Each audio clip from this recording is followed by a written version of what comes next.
La sorcière et le vendeur de sapins. Une histoire de Charlotte Grossetête. Il était une fois un vendeur de sapins de Noël qui était un peu magicien. Chez lui, on n'achetait pas d'arbres en pot. Les gens repartaient de sa boutique avec une graine à planter chez eux. Le lendemain, un sapin magnifique avait poussé dans leur salon. Un jour, une sorcière se rendit au magasin pour acheter son sapin de Noël. Il y avait une queue. La sorcière bouscula tout le monde avec son balai. « Oust, laissez passer, je déteste attendre.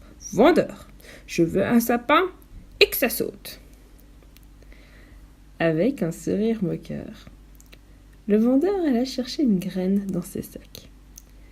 La sorcière l'empocha et dit « Je ne vous paye pas, évidemment, je déteste payer. » Et elle enfourcha son balai pour aller planter la graine dans son salon. Le lendemain matin, surprise, au lieu du sapin attendu, se dressait un cactus. À ses piquants étaient accrochées des guirlandes dorées. Tout en haut, à la place de l'étoile traditionnelle, se tenait un perroquet jaune qui salua la sorcière en ces termes. « Bonjour, repoussante sorcière. Ce cactus piquant est ton portrait tout craché. Jaco est content. » Furieuse, la sorcière fonça vers la boutique. De nouveau, elle bouscula toute la queue, pinça les joues des enfants au passage et se planta devant le vendeur en disant d'une voix aigre « Je déteste les farceurs. Si tu ne me donnes pas une vraie graine de sapin, je te transforme en crapaud. » Le vendeur se confondit en excuses. « Comment ai-je pu, honorable dame, comment ai-je pu me tromper de sac ?» La sorcière repartit avec une autre graine. Le lendemain, elle se trouva devant un saule pleureur. Le long de ses branches étaient fixées des boules scintillantes et des lumignons. Le saule se mit à sangloter. « Comment peut-on être d'une telle méchanceté ?» Ses larmes coulaient à flots, éteignant les bougies l'une après l'autre. La sorcière rêvait d'exploser de colère, mais elle sentait une inexplicable gentillesse l'envahir. C'est que le saule était magique. Ses larmes étaient capables d'amollir les cœurs les plus endurcis. Lorsque la sorcière retourna chez le vendeur, elle fit la queue comme tout le monde. En attendant, elle distribua des bonbons aux enfants. Elle leur raconta de fabuleuses histoires de Noël. Le vendeur l'examina de loin. Lorsque vint son tour, il lui fit un grand sourire. « Bonsoir, madame. J'ai pour vous une graine dont vous serez contente. » La sorcière le remercia avec une exquise politesse, sans oublier de le payer. Le lendemain, dans son salon, elle trouva un sapin de Noël superbe, le plus beau qu'elle ait jamais vu.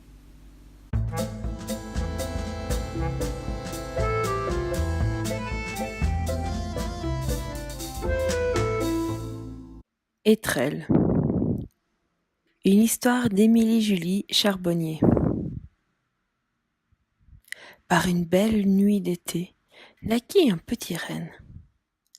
Ce soir-là, les étoiles brillaient tellement au-dessus de la toundra que sa maman décida de l'appeler Étrelle. Étrelle était un petit renne comme tous les autres. Il aimait courir, s'amuser, gambader. Il était peut-être un peu plus rêveur, un peu plus poète que ses amis, mais tout le monde l'appréciait.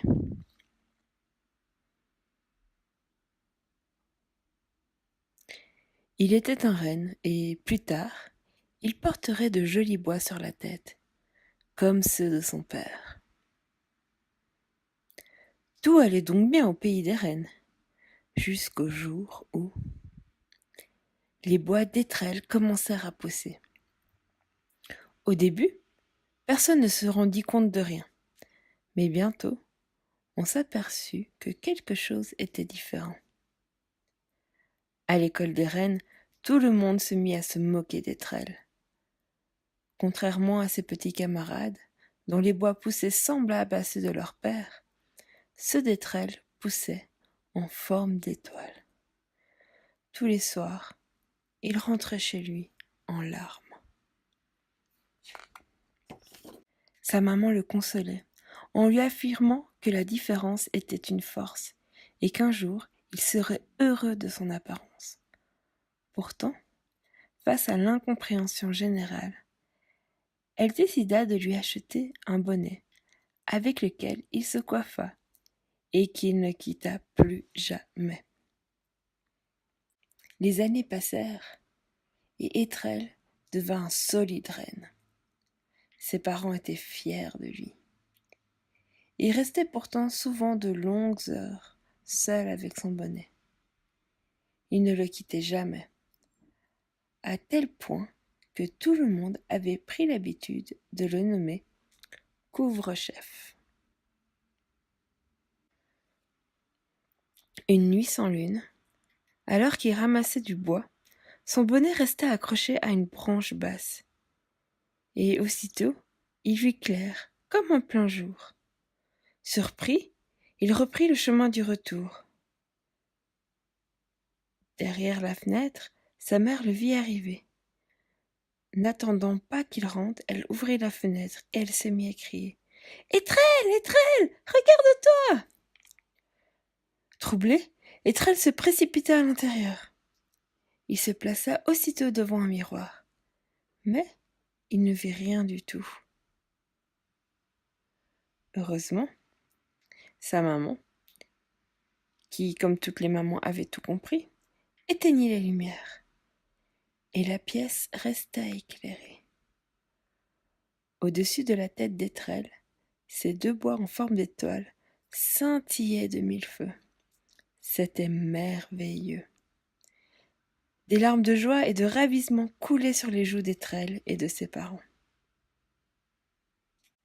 Très vite, toute la forêt sut qu'Étrelle possédait des bois extraordinaires. Il ne porta plus son bonnet que pour dormir et fut rebaptisé chef, tout court. Désormais, pour les grandes expéditions, il est toujours en tête, car en sa compagnie, il fait toujours clair. Étrelle est le plus heureux des reines. Il est entouré d'amis. Il paraît même que l'un d'entre eux a écrit au Père Noël. Ainsi, si un soir du 24 décembre, vous apercevez dans le ciel 2 étoiles filantes, vous saurez qu'Étrelle a été engagée pour tirer le traîneau.